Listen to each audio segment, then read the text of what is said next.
Bonjour à tous. Précédemment, dans les épisodes de la vie d'un artiste, nous avions laissé Hector Berlioz enterrer sa seconde épouse, Marie Ressio. Nous allons voir aujourd'hui que peu de temps après cet enterrement, quelques jours seulement après cet enterrement, il va rencontrer une autre jeune femme. Pour savoir qui, je vous laisse me suivre. C'est au cimetière de Montmartre que naît la nouvelle idylle d'Hector Berlioz avec une jeune femme de 24 ans, Amélie. Alors on n'a pas pu aller au cimetière de Montmartre pour tourner seulement un petit épisode, donc c'est ici dans la chambre de Nancy, la sœur d'Hector, que nous nous retrouvons, puisque cette chambre est dédiée aujourd'hui à la disparition d'Hector Berlioz.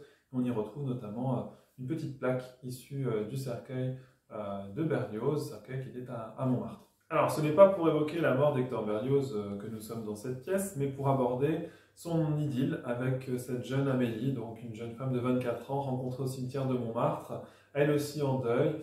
Une idylle dont on ne sait pas grand-chose finalement, puisque Berlioz ne l'évoque pas dans ses mémoires. Seulement quelques lettres évoquent cette aventure. Ce que l'on sait surtout, c'est qu'elle ne dure pas très longtemps. Elle dure quelques mois seulement, elle s'arrête en février 1863.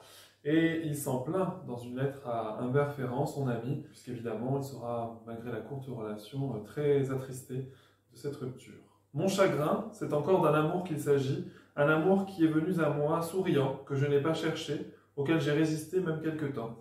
Mais l'isolement où je vis, et cet inexorable besoin de tendresse qui me tue, m'ont vaincu. Je me suis laissé aimer, et puis j'ai aimé bien davantage, et une séparation volontaire des deux parts est devenue nécessaire, forcée. Séparation complète, sans compensation, absolue comme la mort, voilà tout. Et je guéris peu à peu, mais la santé est si triste. N'en parlons plus. Et c'est quelques temps plus tard, un an plus tard à vrai dire, qu'il apprendra par un ami qu'Amélie est morte, à l'âge de 26 ans seulement. Et une semaine plus tard, il découvrira sa tombe non loin de celle de son épouse, Marie Ressio. Encore un amour qui se termine au cimetière pour notre compositeur, et nous allons voir que le cimetière de Montmartre il ne va pas le quitter de sitôt, puisque de macabres retrouvailles l'attendent là-bas, et pour ça, on vous donne rendez-vous dans le prochain épisode de La vie d'un artiste. À bientôt!